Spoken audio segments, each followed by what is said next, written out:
आध्यात्मिक चैनल दैवार्चना को स्वागत करछु। कौन कहे महापुरुष कलिकाल विषय कौन अच्युतानंद वक्तव्य रखिंट। ओं नमो अनाकार ब्रह्म अनादि मुक्ति कारणम घटमज्जे प्रसिद्धेनम तस्मै श्री गुरवे नमः। मन्नाथ श्री जगन्नाथ मद्गुरु श्री जगद्गुरु मदात्मा सर्वभूतात्मा तस्मै श्री गुरवे नमः। ना महापुरुष जिनटा को ब्रह्म विद्या महाविद्या विद्या परम दुर्लभा विद्याटा को दुर्लभ करके रखिथिले। नर कलेवरटा को दुर्लभ बोली कह जाए, महामंत्रटा को दुर्लभ कह जाए। जिते सब संसार में दुर्लभ जिनस अच्छी लोक आगे जनमानस प्रचार करा जाएनी, बहु विधि रे ब्रह्मज्ञान आलोचना करा जाएनी। किंतु वर्तमान लोक एमती परिस्थिति की आसगले आ ब्रह्मज्ञान शुणा को भल पाऊना। कहीं ना मालीटा को का कर का बोले गोटे साथी तम भितर थिबा माल को यदि तुम साथी कर पार ताल तुम मालिकार प्रकृत अर्थ को बुझीब।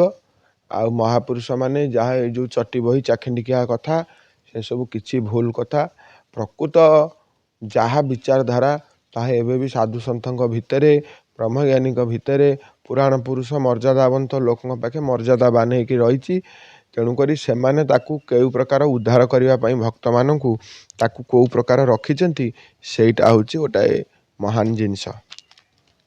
कौन जो भविष्य मालिका जमी समस्ते कहते आपड़ी कहते मालिका को अनेक पथभ्रष्ट कले अनेक मिथ्या ये कले। एक्चुअली मालिका अच्युतानंद पोथी कौन कौन सब भविष्य लेखा अच्छी पोथी पोथी किछि लेखाइनी। पोथी ना नथी ना जहाँ अच्छी मती अच्छी 600 वर्ष तले कौन पोथी लेखाई वर्तमान ताकू लोक आगे प्रकाश करवा गोटाए काला आगे मूला चबेला संगे सामान। मनीष वर्तमान साम्यवाद स्तर रे वर्तमान जगत रे जो मनीष बंचुची सी केमिति उद्धारक हम ताकू से मार्ग कहले से भल पाइब। बाकी प्रकृति सागरे मनीष जेमती खेल प्रकृति प्रलयर तांडव लीला सेम देखब। तमें धूपकाठीटा को लगे देकी डीएसएल फोपाड़ी देले से निआ को रुड़ी घर द्वार जलईदेव। एटा कौन मालिकार लेखाई तमर जलवायु परिवर्तन हेले अधिक बन्या हम बन्यारू घाई भांगिब से कौन मालिकार लेखाई तमर भूमिकंप प्लेट जिते दोहली जाऊँगी भूमिकंप होपर सुनामी होची सुनामी रे धन जीवन क्षति होची कौन मालिकार लेखाई तमर वृक्षारोपण होनी मौसुमी वायु अत्यधिक भाव में घूर्णिबलय सृष्टि करी बात्या करी धन जीवन क्षय करा कौन मालिकार लेखाई उपकूलवर्ती अंचल दीर्घकाय वृक्ष मान काटिदेवा द्वारा बात्या वृक्ष मानक जंगल मानक माड़ होकर दुर्बल हो जाऊला। बर्तमान रास्ता करने कि जंगल छेदन करा तम बात्यार प्रभावशाली हो से कौन मालिकार लेखाई तेणुक यही प्रकार मिथ्या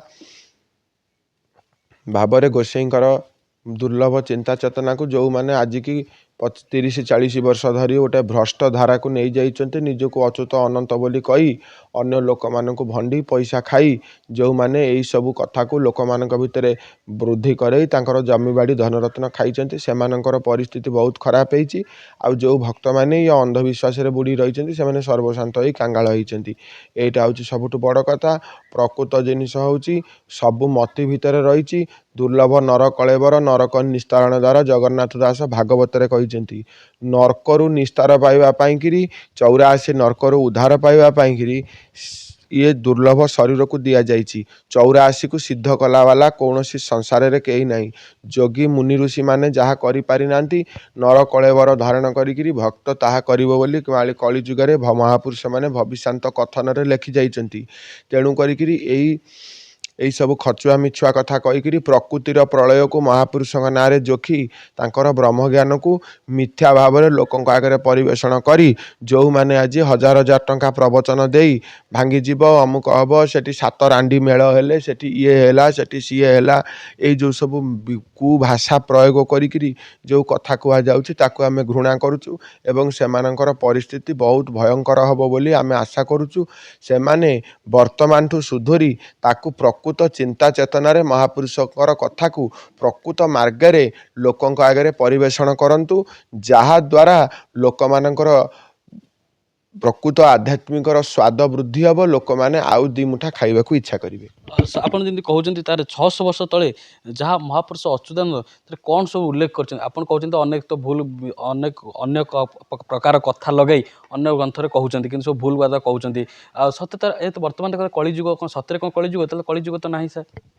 ଦେଖ, ଯୁଗକୁ ଯୁଗ ଏହି ମତେ ପରମାନନ୍ଦ ଏ ଜଗତେ, ଯେଉଁ କଥାଟି କହିଛନ୍ତି, ଯେଉଁ ମତଟି ସେ ଦେଇଛନ୍ତି, ସେ ମତଟିକୁ ଆମେ ଏପର୍ଯ୍ୟନ୍ତ ଯାଇ ଜାଣିନେ। ଅଚ୍ୟୁତ, ଅନନ୍ତ, ଯଶବନ୍ତ, ବଳରାମ, ଜଗନ୍ନାଥ ଦାସ ଖାଲି ନୁହଁ, ବ୍ୟାସଦେବ, ବଶିଷ୍ଠ ଏମାନେ ବହୁତ ଆଗରୁ ମଧ୍ୟ ବ୍ରହ୍ମଜ୍ଞାନକୁ ଲେଖିଛନ୍ତି। ତାକୁ ସରଳୀକରଣ ଭାବରେ ମହାପୁରୁଷମାନେ ଲେଖିଥିଲେ, ଆଉ ଅନ୍ୟାନ୍ୟ ଗୁରୁମାନେ ମଧ୍ୟ ତାକୁ ଲେଖିଛନ୍ତି। କ'ଣ ସବୁ ଲେଖିଛନ୍ତି ସରଳୀକରଣ? କଥାଟା ବୁଝିପାରୁନ।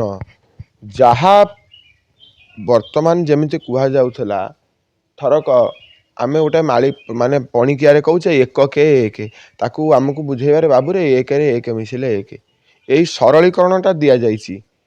ମାନେ ପିତା, ତାକୁ ଓଡ଼ିଆରେ କୁହାଗଲା ବାପା, ଆଉ ଟିକେ ସିଧାରେ କହିଲେ ତ ବାପ। ଏଇ ସରଳୀକରଣଟା ମଣିଷର ବୁଝିବା ଦରକାର। ମହାପୁରୁଷ ଲେଖିଥିଲେ 2 ସହସ୍ରବାର ପ୍ରଳୟ ହୋଇବ, ଥୟ ନ ରହିବେ କେହି। ତାକୁ ଲୋକମାନେ ଜାଣିଲେ 2012ରେ ପ୍ରଳୟ ହେବ। ପ୍ରଳୟ ହେଇନି, କିନ୍ତୁ ମହାପୁରୁଷଙ୍କ କଥା ହେଉଛି ସତ୍ୟ। 2 ସହସ୍ରବାର ପ୍ରଳୟ ହେବ। ଆମର 2ଟା ସ୍ୱର, 2 ସହସ୍ର। ଏଇ 2 ସହସ୍ର ଯେତେବେଳେ 12 ଉଠିଯିବ, ସେତେବେଳେ ପ୍ରଳୟ ହେଇଯିବ, ଥୟ ନ ରହିବେ କେହି। ଏ ଶରୀର ଥୟ ରହିବନି।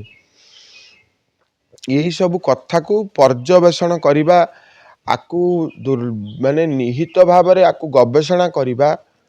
ଆଉ ପ୍ରକୃତ ବ୍ରହ୍ମଜ୍ଞାନୀ ଯେଉଁମାନେ ଥିଲେ, ବର୍ତ୍ତମାନ କେହି ନାହାନ୍ତି। ସେଇ ପ୍ରକାର ପୂର୍ବ ସମୟରେ ଯେଉଁମାନେ ମହାନ ସବୁ ଥିଲେ, ଆମର ବହୁତ ପୁରାତନ ବାବାଜୀ ଚକ୍ରଧର ଦାସ, ବାବାଜୀ ଜଗନ୍ନାଥ ଦାସ, ବାବାଜୀ ପୀତାମ୍ବର ଦାସ, ବାବାଜୀ ଯୋଗୀ ଦାସ, ଆମର ବ୍ରହ୍ମ ଅବଧୂତ ବାସୁଦେବ ଦାସ, ବାସୁ ମହାନ୍ତି ଯାହାଙ୍କୁ ଆମେ କହୁ, ଆମର ହାଡ଼ିଦାସ, ବାରଙ୍ଗସ୍ତ ହାଡ଼ିଦାସ, ଏଇ ଯେଉଁ ସବୁ ପୁରାତନ ମାନେ ସବୁ ଥିଲେ। ଏବଂ ତା ପୂର୍ବରୁ ବେଲମାଳିଆ ବାବା ମଧ୍ୟ ଥିଲେ, ଆମର ଆର୍ତ ଦାସ ମଧ୍ୟ ଥିଲେ, ଆମ ଗୋସାଇଁ ବୁଦ୍ଧିଆ ବାବା ମଧ୍ୟ ଥିଲେ। ଏଇ ଯେଉଁ ଢଙ୍ଗରେ ମାଳିକାକୁ ପ୍ରକୃତ କାଳିମାର ବିନାଶ କରିବା ପାଇଁ ଯେଉଁ ଚିନ୍ତା ଚେତନା ଦିଆଯାଇଥିଲା, ସେମାନେ ଯାହା କହିଥିଲେ, ବର୍ତ୍ତମାନ ତାହା ଆଉ ଲୋକଙ୍କ ଆଗରେ ପ୍ରକାଶ ହୋଇପାରୁନି। ବର୍ତ୍ତମାନ ତାଙ୍କ ପରପିଢ଼ିମାନେ କେତେକ ନିଜକୁ ଅବତାରୀ ବୋଲେଇଛନ୍ତି, କେତେକ ମିଛରେ ଲୋକମାନଙ୍କୁ କିଛି ଭୁଆଁ ବୁଲେଇ ମେସ୍ମରାଇଜିଂ ଦ୍ୱାରା ବିବାହିତ କରେଇ ସବୁ ଏମିତି ପ୍ରଳୟ ହେବ, ଅମୁକ ହେବ, ଢିଙ୍କି ହେବ। ମଝିରେ କେତେ ପ୍ରବଚନ କହିଲେ ସିଏ ରାଷ୍ଟ୍ରପତି ହେଉଛନ୍ତି ଦ୍ରୌପଦୀ। ତମେ କେମିତି ଜାଣିଲ ଦ୍ରୌପଦୀ? ସିଏ ହେବେ ବୋଲି ମାଳିକାରେ ଲେଖା ଥିଲା, ଆଗରୁ କହିଲନି। ଏଇ ପ୍ରକାର ଅନ୍ୟକୁ ଟେକି ଟାକି ତେଲ ମାରିକିରି ସେଠି କହିଲେଣି ସିଏ ପ୍ରଧାନମନ୍ତ୍ରୀ ହେଲେ ବଳଦେବ। ଆମେ କର୍ମକୁ ସ୍ୱାଗତ କରୁଛୁ। ପ୍ରଧାନମନ୍ତ୍ରୀ, ରାଷ୍ଟ୍ରପତି ଏମାନେ ଭାରତର ରାଷ୍ଟ୍ରପତି, ପ୍ରଥମ ନାଗରିକ। ପ୍ରଧାନମନ୍ତ୍ରୀ ଦେଶର ହର୍ତ୍ତାକର୍ତ୍ତା, ଦୈବ ବିଧାତା। ସେମାନଙ୍କର ସତ୍ କର୍ମକୁ ଆଖ୍ୟାନ ଦିଆଯାଉ, କିନ୍ତୁ ଗୋଟେ ଅବତାରୀବାଦ ଭାବରେ ଜଣକୁ ଭଗବାନ ତିଆରି କରିବା ଏବଂ ତେଲ ମାରିକିରି ଲୋକଙ୍କ ପାଖରେ ମାନେ ଆପାୟିତ ହେବା, ତାହା ମାଳିକା କେବେ କହିନାହିଁ। ତେଣୁ କରିକିରି ଏଇସବୁ କଥା ପ୍ରକୃତ ବ୍ରହ୍ମଜ୍ଞାନ ଆଲୋଚ୍ୟର ବିଷୟ ନୁହଁ। ତାହା ଗୁରୁ ପ୍ରକୃତ ଉତ୍ତମ ଶିଷ୍ୟକୁ ତା ସମୟରେ ପ୍ରଦାନ କରନ୍ତି, ଯେ ଯାହାଦ୍ୱାରା ସେ ଜଣଙ୍କୁ ଉଦ୍ଧାର କରିବା ସହିତ ନିଜ ବଂଶକୂଳକୁ ଏବଂ ଓଡ଼ ରାଷ୍ଟ୍ରମଣ୍ଡଳକୁ ଉଦ୍ଧାର କରିବ। ଇଏ ହେଉଛି ମାଳିକାର ପ୍ରକୃତ ସିଦ୍ଧାନ୍ତ। ଗୋଟେ ପଦରେ କହିଲେ ଯେ ମାଳିକା କଳିଯୁଗକୁ ନେଇ ବର୍ତ୍ତମାନ ବ୍ୟବସାୟ କରାଯାଉଛି, କହିଲେ ଅତ୍ୟୁକ୍ତି ହେବନି। କିନ୍ତୁ ଏଇ ଯେଉଁ ଆମର ଯେମିତି ଚଟି ବହିରୁ କିଛି ଅଛନ୍ତି ଲୋକମାନଙ୍କୁ ଡରେଇ ଧମକେଇ ବା ବିଭିନ୍ନ ଭୁଲ ବ୍ୟାଖ୍ୟା କରିକି ମାଳିକାକୁ ଭୁଲ ବ୍ୟାଖ୍ୟା କରାଯାଉଛି, ଏଇଟା ଠିକ୍ କି? ଶୁଣ, କିଏ କାହାର ମାନେ କାହାର ବ୍ୟକ୍ତିଗତ ମତ ଉପରେ ଆମର ଦେବାର ଅଧିକାର ନାହିଁ। ସ୍ୱାଧୀନ ଭାରତରେ ସମସ୍ତେ ନିଜର ମତ ବ୍ୟକ୍ତ କରିପାରିବେ, କିନ୍ତୁ ନିର୍ଦ୍ଦିଷ୍ଟ ଭାବରେ ଗୋଟିଏ ଲୋକ ଗୋଟିଏ ମତ ଦେଉ, କିନ୍ତୁ ସିଏ ନିଜକୁ ସର୍ବେ ସର୍ବା କହିବା ଜଗତ ବର୍ତ୍ତମାନ ଆମେ ଦେଖିବାକୁ ପାଉଛୁ। ନିର୍ଦ୍ଦିଷ୍ଟ କେତେଜଣ ଲୋକ ନିଜକୁ ଭଗବାନ କହି ମାନେ ତାଙ୍କ ବଂଶ ବୁନିଆଦି କୁଟୁମ୍ବ ସେ ସବୁ ଭଗବାନ ଜନ୍ମ ହେଇଯାଇଛନ୍ତି। ତାଙ୍କ ଶିଷ୍ୟ ପ୍ରଶିଷ୍ୟ ମାନେ ସବୁ ଋଷି ମୁନି ଭଗବାନ। आउ केते जगार सब मरी जाइछन्ति जो माने निजको ठाकुर बोली कहिछन्ति ସେମାନେ ସବୁ ବହୁତ ପରିସ୍ଥିତି ଭୋଗ କରିକିରି ବିଭିନ୍ନ ରୋଗ ଉପରେ ମରିଛନ୍ତି। ଅନ୍ୟମାନେ କେତେ ଜଣ ସାଧୁମାନେ ମଧ୍ୟ ବର୍ତ୍ତମାନ ଜେଲରେ ପ୍ରପୀଡ଼ିତ, ସେମାନେ ସବୁ ନିନ୍ଦିତ ନାୟକ ଭାବରେ ନାୟିକା ଭାବରେ ହୋଇଛନ୍ତି। କେବଳ ଓଡ଼ିଶାରେ ନୁହେଁ, ଓଡ଼ିଶା ବାହାରେ ମଧ୍ୟ ଏମିତି ବହୁତ ଭଗବାନ ନିକଟସ୍ଥ ବହୁତ ଭଗବାନ ମାନେ ମଧ୍ୟ ବନ୍ଧା ହେଇକିରି ଯାଇଛନ୍ତି। ବର୍ତ୍ତମାନ ସମୟରେ ବହୁତ ଗୁରୁମାନେ ମଧ୍ୟ ନିଜର ଶିଷ୍ୟା ନାରୀ ଶିଷ୍ୟା କରି ସେମାନଙ୍କୁ ଶୋଷଣ କରି କେଳେଙ୍କାରୀ କରି ବହୁତ ଆଗରେ ମିଡ଼ିଆ ମାଧ୍ୟମରେ ଧରା ପଡ଼ିଛନ୍ତି। ତାଙ୍କରି ଶିଷ୍ୟମାନେ ତାଙ୍କରି ବିବାଦୀୟ ଗୁମରକୁ ଲୋକଙ୍କ ଆଗରେ ପ୍ରକାଶିତ କରେଇଛନ୍ତି। ତାହା ନୁହଁ, ମାନେ ଗୋଟିଏ ନିର୍ଦ୍ଦିଷ୍ଟ ଗୋଟିଏ ଯେତେବେଳେ ଶକ୍ତି ଭାରତ ପୃଥିବୀରେ କାମ କରିବ ତାହାକୁ ସର୍ବ ଜଗତବାସୀ ମାନିବେ। ଯେମିତି ମାନେ ଯେତେବେଳେ ଦ୍ୱାପର ଯୁଗରେ କୃଷ୍ଣ ଥିଲେ, ତାଙ୍କ ସମୟରେ ରାଜା ପୌଣ୍ଡ୍ରକ କାଠ ଗରୁଡ଼ ଉପରେ ବସି କହିଲା ମୁଁ ଭଗବାନ। ଶ୍ରୀକୃଷ୍ଣଙ୍କ ସୁଦର୍ଶନ ଚକ୍ର ଆଗେ ତିଷ୍ଠି ପାରିଲା କି? ତାଙ୍କର ଭାଇ ହଳଧର ନିଜକୁ ବଳରାମ ବୋଲି କହିଲା। ଯେତେବେଳେ ବଳରାମ ହଳ ଲଙ୍ଗଳ ଉଠେଇଲେ ସେ ତିଷ୍ଠି ପାରିଲା କି? ନା। ତାଙ୍କ ପାଖରେ ଗୋଟେ ରାକ୍ଷସ ଦ୍ୱିବିତି ବାନର ଥିଲା, ସେ ନିଜକୁ ହନୁମାନ ବୋଲି କହିଲା। ହନୁମାନଙ୍କର ବୁଢ଼ା ଆଙ୍ଗୁଠିର ପ୍ରହାରରେ ସେ ବଞ୍ଚି ପାରିଲା କି? ନା। ବର୍ତ୍ତମାନ ଭାରତରେ ପ୍ରଧାନମନ୍ତ୍ରୀ ଅଛନ୍ତି, ତମେ ଆଉ ନିଜକୁ ପ୍ରଧାନମନ୍ତ୍ରୀ କହିକିରି ଯଦି ତମେ ନିଜ ଗାଡ଼ିରେ ଏସ୍କଟ ଲାଇଟ୍ ବୋର୍ଡ଼ ମାରିକିରି ବୁଲିବ, ତମକୁ କ'ଣ କରିବ ଶାସନତନ୍ତ୍ର? ବାନ୍ଧିକି ଜେଲରେ ପୁରେଇବ। ଯଦି ଡୁପ୍ଲିକେଟ୍ ପ୍ରଧାନମନ୍ତ୍ରୀ ହେଇପାରିବେନି, ଡୁପ୍ଲିକେଟ୍ ମନ୍ତ୍ରୀ ହେଇପାରିବେନି, ଡୁପ୍ଲିକେଟ୍ ମୁଖ୍ୟମନ୍ତ୍ରୀ ହେଇପାରିବେନି, ଡୁପ୍ଲିକେଟ୍ ରାଷ୍ଟ୍ରପତି ହେଇପାରିବେନି, ତାହେଲେ ଡୁପ୍ଲିକେଟ୍ ଭଗବାନ, ଡୁପ୍ଲିକେଟ୍ ବାବା, ଡୁପ୍ଲିକେଟ୍ ମାଳିକା କେମିତି ଚାଲିବ? ଯେଉଁମାନେ ରାଷ୍ଟ୍ରକୁ ଚଳାଉଛନ୍ତି ସେମାନେ ଡୁପ୍ଲିକେଟ୍ କେମିତି ହେବେ?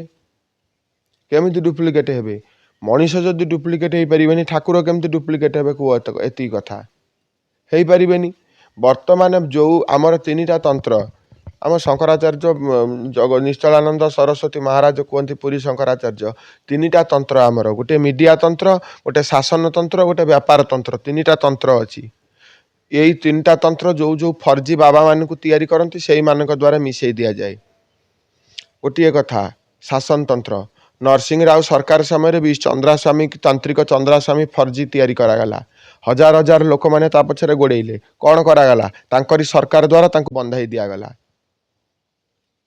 ସେହି ପ୍ରକାର ନରସିଂହ ରାଓଙ୍କ ସମୟରେ ପୁରୀ ଗୋବର୍ଦ୍ଧନ ମଠ ଶଙ୍କରାଚାର୍ଯ୍ୟଙ୍କ ବିରୁଦ୍ଧରେ ଚକ୍ରାନ୍ତ କରିକିରି ଅଯୋଧ୍ୟାର ଜଣେ ବୈଷ୍ଣବ ସନ୍ନ୍ୟାସୀକୁ ରାତାରାତି ତ୍ରିପୁଣ୍ଡ ତିଳକ ଧରେଇକି ତାକୁ ଦଣ୍ଡି ସ୍ୱାମୀ କରିକିରି ଶଙ୍କରାଚାର୍ଯ୍ୟ କରିଦେଲେ। ଅବସ୍ଥା କ'ଣ ହେଲା?